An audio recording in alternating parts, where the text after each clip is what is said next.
Shalom, puji Tuhan, kembali saya akan ajak saudara sebentar lagi bersaat teduh. Semoga dalam saat teduh ini kita benar-benar sungguh-sungguh ya, kita minta juga Roh Kudus semakin memenuhi kita. Bukan hanya ada ya, tetapi jadi bukan hanya Roh Kudus itu ada dalam diri kita, tetapi sampai Roh Kudus itu rasanya memenuhi kita, mengambil alih seluruh kehidupan kita, mengambil alih kehendak kita, mengambil alih pikiran kita, perasaan kita, semuanya. Sehingga kita berjalan benar-benar dalam pimpinan Roh Kudus menurut yang Tuhan mau, bukan yang kita mau. Apa yang kita mau mungkin akan enak buat kita pada awalnya, tapi seringkali membuat kita terjerumus dalam kondisi yang sangat tidak enak, ya, dipermalukan dan lain sebagainya. Tetapi mengikuti pimpinan Roh Kudus mungkin tidak sesuai dengan yang kita mau, tetapi itu akan membawa kita pada kemuliaan demi kemuliaan yang lebih besar. Mana yang saudara pilih? Apakah saudara memilih hasil akhirnya dipermalukan, ya, hasil akhirnya tidak enak, atau kalau saudara mengikuti pimpinan Roh Kudus, saya yakin hasilnya adalah membawa saudara kepada kemuliaan demi kemuliaan yang lebih besar. Mari kita minta Roh Kudus memenuhi kita selalu. Haleluya.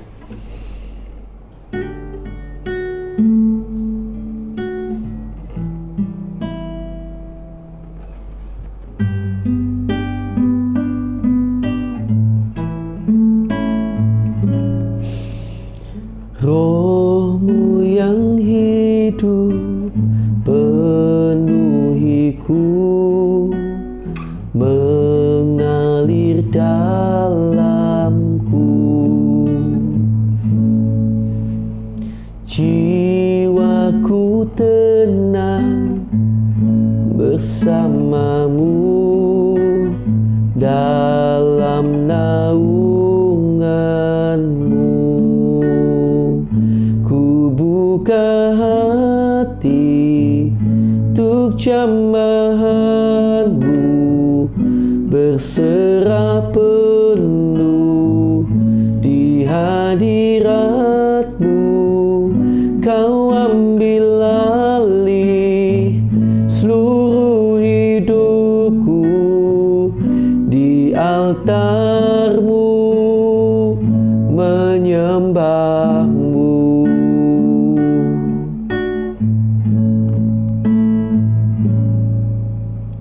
Roh-Mu yang kudus pulihkanku, Engkaulah damaiku.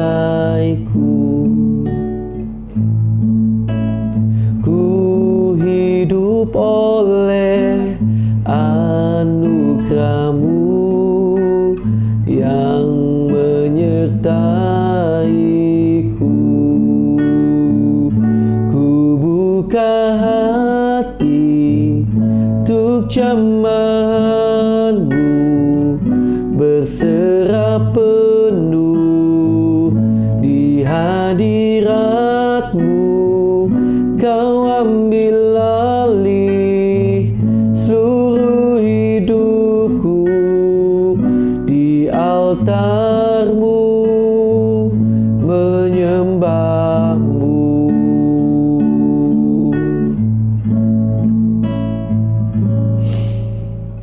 Roh-Mu yang hidup penuhiku, mengalir dalamku.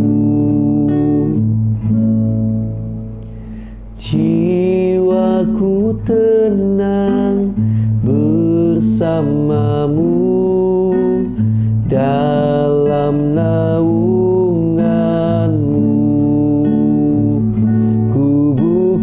Hati untuk jamahanmu, berserah penuh di hadiratmu. Kau ambil alih seluruh hidupku, di altarmu menyembahmu.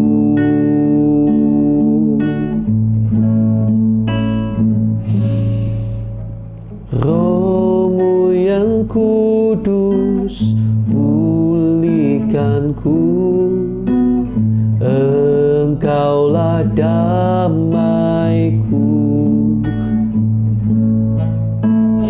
Ku hidup oleh anugerah-Mu yang menyertaiku. Ku buka hati untuk jamahan-Mu, berserah penuh di hadirat-Mu.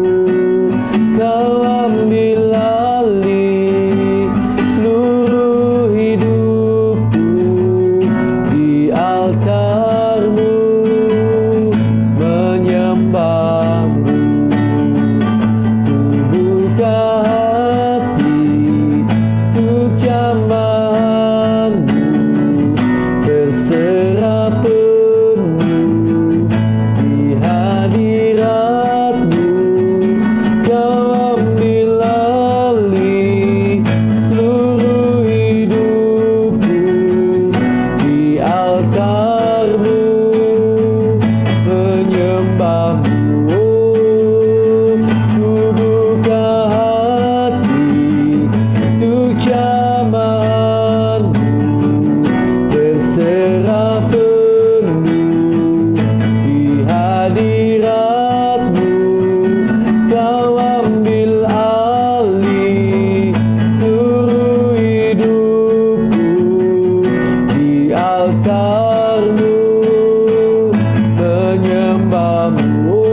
yakin Kau di sini Tuhan.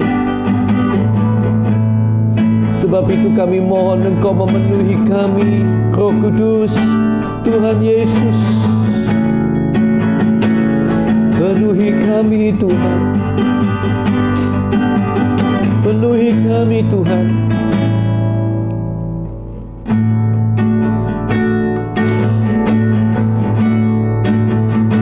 Kami yakin Kau di sini Tuhan.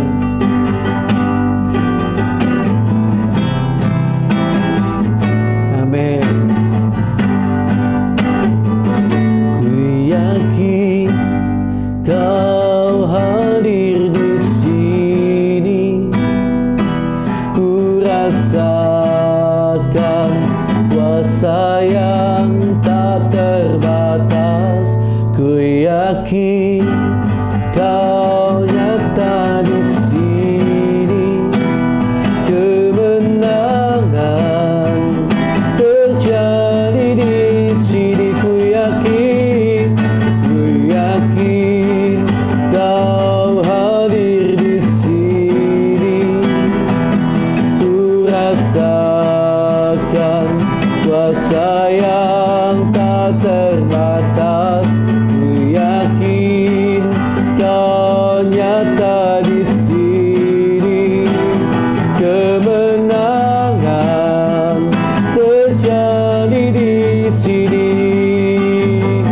Ku yakin Kau hadir di sini.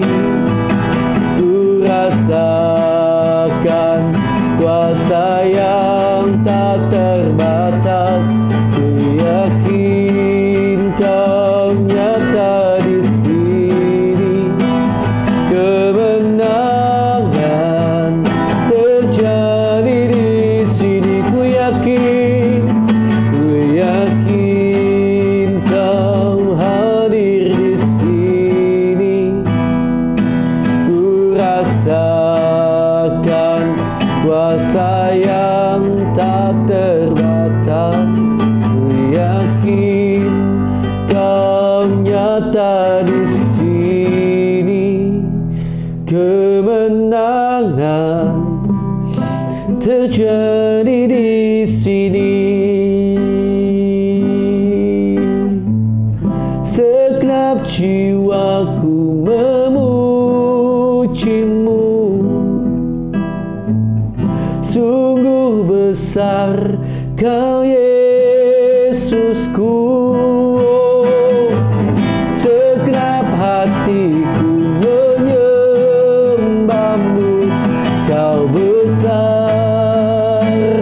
Kau besar, Kau besar, Kau besar.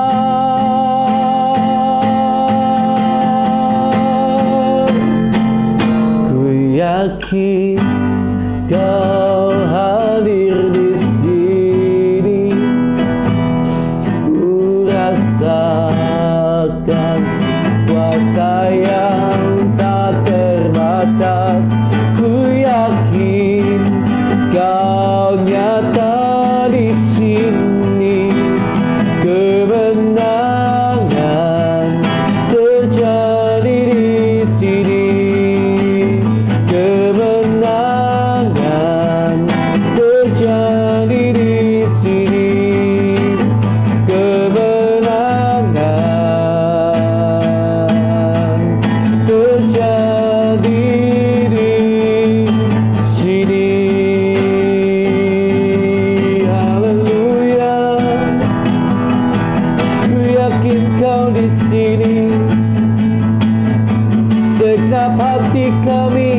kasih Tuhan, kami yakin Kau di sini bersama kami.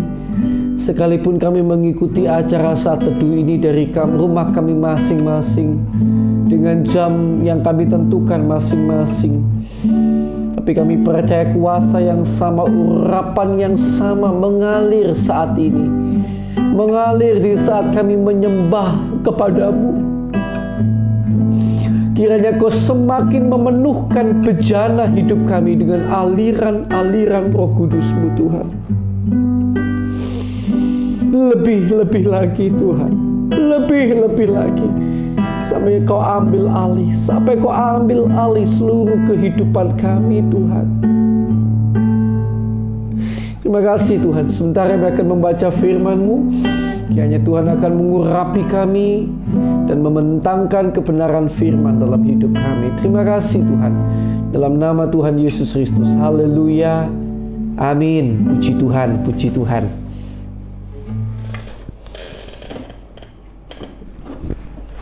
Baik Bapak Ibu Saudara sekalian yang dikasihi Tuhan ya. Kita akan bersama hari ini masuk di dalam pembacaan Alkitab dalam pasal yang terakhir dari kitab Kisah Para Rasul. Puji Tuhan. Jadi kalau kita masih ingat, ini kapal yang ditumpangi Paulus kandas ya. Nah, ini sampai pada pasal 28 kita ya. Mari kita akan lihat bersama-sama. Ada 31 ayat di sana. Paulus di Malta. Setelah kami tiba dengan selamat di pantai, barulah kami tahu bahwa daratan itu adalah Pulau Malta. Penduduk pulau itu sangat ramah terhadap kami. Mereka menyediakan api besar dan mengajak kami semua ke situ karena telah mulai hujan dan hawanya dingin. Ketika Paulus memungut seberkas ranting-ranting dan meletakkannya di atas api, keluarlah seekor ular beludak karena panasnya api itu, lalu menggigit tangannya. Ketika orang-orang itu melihat ular itu terpaut pada tangan Paulus, mereka berkata seorang kepada yang lain, "Orang ini sudah pasti seorang pembunuh, sebab meskipun ia telah luput dari laut, ia tidak dibiarkan hidup oleh Dewi Keadilan." Tetapi Paulus mengibaskan ular itu ke dalam api dan ia sama sekali tidak menderita sesuatu. Namun mereka menyangka bahwa ia akan bengkak atau akan mati rebah seketika itu juga. Tetapi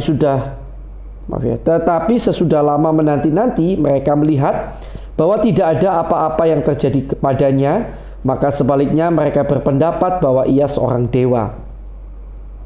Tidak jauh dari tempat itu ada tanah milik gubernur pulau itu. Gubernur itu namanya Publius. Ia menyambut kami dan menjamu kami dengan ramahnya selama 3 hari. Ketika itu ayah Publius terbaring karena sakit demam dan disentri. Paulus masuk ke rumahnya. Ia berdoa serta menumpangkan tangan ke atasnya dan menyembuhkan dia. Sesudah peristiwa itu datanglah juga orang-orang sakit lain dari pulau itu dan mereka pun disembuhkan juga. Mereka sangat menghormati kami dan ketika kami bertolak, mereka menyediakan segala sesuatu yang kami perlukan. Paulus tiba di Roma. 3 bulan kemudian kami berangkat dari situ naik sebuah kapal dari Alexandria yang selama musim dingin berlabuh di pulau itu. Kapal itu memakai lambang Dioskuri. Kami singgah di Sirakusa dan tinggal di situ 3 hari lamanya. Dari situ kami menyusur pantai lalu sampai ke Rhegium.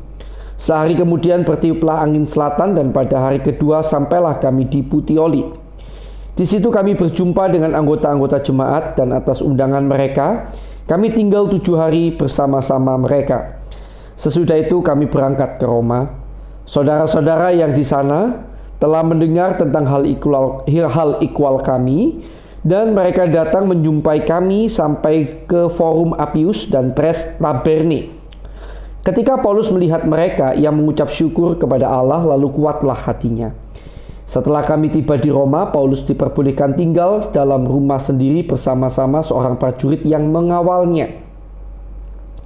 Pembicaraan dengan orang Yahudi di Roma. 3 hari kemudian Paulus memanggil orang-orang terkemuka bangsa Yahudi. Dan setelah mereka berkumpul, Paulus berkata, "Saudara-saudara, meskipun aku tidak berbuat kesalahan terhadap bangsa kita atau terhadap adat istiadat nenek moyang kita, namun aku ditangkap di Yerusalem dan diserahkan kepada orang-orang Roma.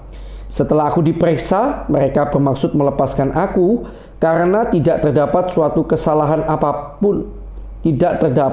kesalahan pun padaku yang setimpal dengan hukuman mati. Akan tetapi orang-orang Yahudi menentangnya dan karena itu terpaksalah aku naik banding kepada kaisar. Tetapi bukan dengan maksud untuk mengadukan bangsaku. Sebab itulah sebabnya aku meminta supaya aku melihat kamu dan berbicara dengan kamu. Sebab justru karena pengharapan Israel lah aku diikat dengan belenggu ini. Akan tetapi mereka berkata kepadanya, kami tidak menerima surat-surat dari Yudea tentang engkau, dan juga tidak seorang pun dari saudara-saudara kita datang memberitakan apa-apa yang jahat mengenai engkau. Tetapi kami ingin mendengar dari engkau bagaimana pikiranmu, sebab tentang mazhab ini kami tahu bahwa di mana-mana pun ia mendapat perlawanan. Lalu mereka menentukan suatu hari untuk Paulus. Pada hari yang ditentukan itu datanglah mereka dalam jumlah besar ke tempat tumpangannya. Ia menerangkan dan memberi kesaksian kepada mereka tentang kerajaan Allah, dan berdasarkan hukum Musa dan kitab para nabi, ia berusaha meyakinkan mereka tentang Yesus. Hal itu berlangsung dari pagi sampai sore. Ada yang dapat diyakinkan oleh perkataannya, ada yang tetap tidak percaya. Maka bubarlah pertemuan itu dengan tidak ada kesesuaian di antara mereka, Tetapi Paulus masih mengatakan perkataan yang satu ini. Tepatlah firman yang disampaikan Roh Kudus kepada nenek moyang kita dengan perantaran Nabi Yesaya. Pergilah kepada bangsa ini dan katakanlah, kamu akan mendengar dan mendengar namun tidak mengerti. Kamu akan melihat dan melihat namun tidak menanggap. Sebab hati bangsa ini telah menebal dan telinganya berat mendengar, dan matanya melekat tertutup, supaya jangan mereka melihat dengan matanya dan mendengar dengan telinganya dan mengerti dengan hatinya, lalu berbalik sehingga aku menyembuhkan mereka. Sebab itu kamu harus tahu bahwa keselamatan yang daripada Allah ini disampaikan kepada bangsa-bangsa lain dan mereka akan mendengarnya. Dan setelah Paulus berkata demikian, pergilah orang-orang Yahudi itu dengan banyak perbedaan paham di antara mereka. Paulus memberitakan kerajaan Allah di Roma, dan Paulus tinggal 2 tahun penuh di rumah yang disewanya sendiri itu. Ia menerima semua orang yang datang kepadanya. Dengan terus terang dan tanpa rintangan apa-apa, ia memberitakan kerajaan Allah dan mengajar tentang Tuhan Yesus Kristus. Puji Tuhan. Bapak, Ibu, Saudara yang dikasihi Tuhan, hari ini saya akan ajak kita lihat ya, kalau secara manusia, seolah-olah Paulus itu pada waktu di Malta itu seperti sudah jatuh tertimpa tangga di mata orang-orang sekelilingnya ya. Karena baru selamat dari karam kapal, Paulus ketika mengumpulkan kayu api dipagut oleh ular. Lalu mereka berkomentar yang buruk, mereka berpandangan negatif tentang Paulus, bahwa Paulus ini pasti orang yang jahat gitu kira-kira, sehingga baru selamat dari kapal, sekarang mati dipagut ular. Dan kemudian kita tahu kisahnya, tadi kita baca, ternyata Paulus tidak mati, dia hanya kibaskan ular itu terbakar dalam api, lalu mereka menunggu-nunggu, mereka kira Paulus akan mati, tapi ternyata bisa ular itu tidak mempan, gitu ya, dan Paulus masih hidup, sehingga mereka justru sebaliknya akhirnya menganggap Paulus ini sebagai seorang dewa gitu kira-kira ya, seorang yang wow luar biasa. Dan itu membuka jalan bagi Paulus untuk akhirnya memberitakan Injil tentunya. Nah, Bapak Ibu Saudara yang dikasihi Tuhan, kadang-kadang mungkin kita seperti Paulus ini. Kita sudah jatuh tertimpa tangga. Kita menghadapi masalah demi masalah. Dan bukan hanya masalah itu yang memberatkan hati kita, kata-kata dari orang-orang di sekeliling kita itu yang paling menyakitkan kadang-kadang. Mungkin saudara pernah alami ya. Masalah kita sih nggak seberapa, kita masih bisa tanggung. Perkataan orang lain itu loh yang paling menyakitkan gitu ya. Memang kata-kata itu bahaya sekali. Ayub saja, sebetulnya dia nggak ngomong apa-apa. Dia diem aja, kalau saja sahabat-sahabatnya nggak datang. Karena sahabat-sahabatnya Ayub itu datang, kalau saudara ingat kisahnya Ayub yang sakit itu ya, hilang semuanya. Lalu ngomongnya itu menghakimi Ayub demikian rupa, sampai akhirnya Ayub sangat berat sekali gitu. Dan akhirnya Ayub berargumen ya, sampai akhirnya ditegur oleh Tuhan. Tapi sebelumnya Ayub diam aja. Gitu. Nah kadang-kadang gitu ya, masalah yang kita hadapi masalah demi masalah, lalu orang lain tuh, ngomongnya tuh anggapannya itu bikin masalah kita jadi seolah-olah berat sekali. Itu Paulus juga begitu, saudara, dihakimi. Tetapi saudara bisa lihat bersama-sama bahwa pada akhirnya karena Paulus berharap kepada Tuhan, karena Paulus hidup dalam kehendak Tuhan, Paulus santai saja. Justru ternyata akhirnya masalah yang dihadapi Paulus membawa Paulus untuk bisa menyatakan kemuliaan Tuhan. Nah, seringkali juga kita harus begitu ya. Mungkin orang lain berkata-kata yang buruk tentang kita, memberatkan kita, sudah masalah datang diberatkan dengan kata-kata orang. Mari kita acuhkan kata-kata negatif itu. Mari kita jangan hancur oleh kata-kata negatif itu. Kita kemudian bersungut-sungut, bersedih, nggak ada gunanya. Mari kita tetap hidup bagi kehendak Tuhan. Itu yang benar. Biarkan orang ngomong apa. Kalau kita tetap lurus hidup dalam jalan Tuhan, mau hidup sesuai kehendak Tuhan, sabar. Saatnya tiba, kemuliaan Tuhan pasti akan dinyatakan lewat hidup saudara. Dan justru yang tadinya menghina saudara, mereka akan berbalik, tercengang, kaget. Ya, bahkan mungkin mereka akan terbuka hatinya untuk menerima Injil. Karena melihat betapa luar biasa Tuhan yang saudara dan saya sembah. Bapak Ibu saudara yang kasih Tuhan, karena itu mari tetap kuat dalam Tuhan. Apapun yang saudara hadapi hari ini, apapun kata-kata orang hari ini, jangan sampai membuat hancur hidupmu. Tetapi tetaplah mengikuti Yesus dengan sungguh-sungguh. Itulah jalan yang terbaik yang akan membuat kemuliaan Allah dinyatakan dalam hidup saudara. Tuhan Yesus memberkati kita. Mari kita akan bersama datang kepada Tuhan. Kita akan berdoa lebih dulu buat firman yang tadi sudah kita dengar ya. Tuhan, terima kasih buat kebenaran firman-Mu. Dalam hidup ini seringkali kami menghadapi tantangan-tantangan yang tidak mudah. Dan bukan tantangan itu saja yang memberatkan hati kami. Kata-kata orang di sekeliling kami itu juga sangat mengesalkan seringkali. Tapi berikan kami kesabaran, kekuatan untuk menanti sampai akhir. Karena kami mau tetap percaya bahwa rancangan-Mu itu yang terbaik. Pasti lewat itu semuanya nama-Mu akan dipermuliakan. Tuhan akan pakai kami untuk mempermuliakan nama Tuhan. Terima kasih Tuhan, terima kasih. Terima kasih buat kebenaran firman-Mu.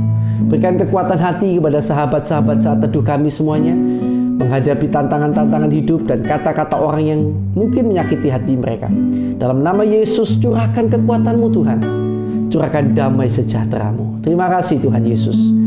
Sekarang mari kita akan berdoa untuk nama-nama yang kita kenal ya, orang-orang yang kita kenal yang belum percaya Yesus. Kita doakan untuk pertobatan mereka. Haleluya.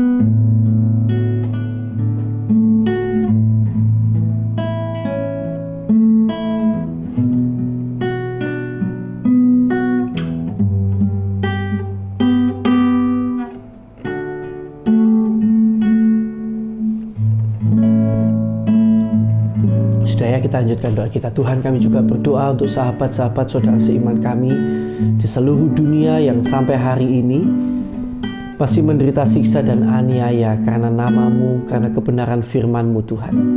Kami terus berdoa, berikan mereka kekuatan. Dan kalau boleh Tuhan, lepaskan mereka kiranya dari siksa, derita dan aniaya yang mereka alami Tuhan. Dan juga untuk bangsa negara kami Indonesia, Tuhan, ampuni kesalahan dosa pelanggaran bangsa kami, pemimpin bangsa kami, pendahulu bangsa kami, bahkan kami umat-Mu di Indonesia. Ampuni Tuhan. Kami mohon curahkan berkat-Mu atas Indonesia. Kiranya Tuhan curahkan juga hujan pertobatan atas Indonesia, agar banyak jiwa boleh percaya dan terima Yesus di Indonesia. Berikan kesehatan, tolong dalam hal kesehatan, hal perekonomian, dan berbagai hal lain. Kiranya Tuhan menyatakan pertolongan atas bangsa dan negara kami Indonesia ini Tuhan. Kami juga berdoa untuk hamba-Mu maupun semua orang yang disebut sebagai seorang hamba Tuhan, penginjil, gembala, guru, orang-orang yang memiliki gelar teologia, orang-orang yang memiliki gelar-gelar kependetaan. Tuhan, kami mohon berikan kami semuanya bersama dengan keluarga kami hati yang tulus, ikhlas untuk melayani-Mu. Cukupkan segala yang kami perlukan. Kiranya Tuhan berikan kami kemampuan lebih lagi untuk dapat berkarya bagi kerajaan Allah. Dan kami berdoa di dalam nama Tuhan Yesus juga untuk jemaat-jemaat yang kami gembalakan, kami layani. Berkati hidup nikah mereka, rumah tangga, pelayanan pekerjaan mereka. Limpah-limpahkan berkat rohani dan jasmani dalam hidup mereka. Dan kiranya Tuhan bawa mereka semakin hari semakin dekat dan semakin cinta kepada Tuhan. Jangan biarkan ada satupun anggota keluarga mereka yang terhilang, tetapi bawalah mereka semua untuk dekat dan cinta kepada Tuhan. Terima kasih Tuhan Yesus. Kami bersyukur kepada-Mu Tuhan. Haleluya. Tuhan, kami juga berdoa untuk setiap orang yang sakit saat ini. Sahabat-sahabat doa ini, sahabat-sahabat saat teduh ini yang sakit, baik di rumah sakit, di rumah maupun di berbagai tempat, maupun juga untuk kenalan mereka, saudara mereka, anggota keluarga mereka yang saat ini sakit dan sedang mereka doakan. Kami mau bersatu hati Tuhan. Kami mohon kuasa-Mu, jamahan-Mu menjamah, menolong, menyembuhkan mereka yang sakit ini. Di dalam nama Tuhan Yesus Kristus, kuasa-Mu bekerja Tuhan. Dan kami berdoa di dalam nama Tuhan kami Yesus Kristus untuk setiap orang yang mengalami masalah. Kalau masalah-masalah ini terjadi karena kesalahan kami umat-Mu, tunjukkan kiranya, nyatakan kesalahan kami, ampuni kesalahan kami, dan tolong agar kami mampu bertobat Tuhan. Dan berikan kami kemenangan demi kemenangan atas semua masalah yang kami hadapi. Bahkan jadikan kami lebih dari pemenang. Bukan orang-orang yang kalah menghadapi masalah, tetapi orang-orang yang menang menghadapi masalah-masalah kehidupan kami dan dipakai untuk kemuliaan nama Tuhan. Kami juga berdoa di dalam nama Yesus untuk segala kuasa kegelapan, kuasa iblis yang mengikat anak-anak Tuhan sehingga terus berbuat dosa. Kami ikat, kami patahkan, kami usir keluar hanya di dalam nama Tuhan Yesus Kristus. Kuasa Allah, kuasa darah Yesus menguasai kami. Terima kasih Tuhan, terima kasih. Haleluya. Sekarang saya akan persilahkan kita berdoa untuk pergumulan doa pribadi kita masing-masing. Mari kita akan berdoa sama-sama.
Baik, sudah ya.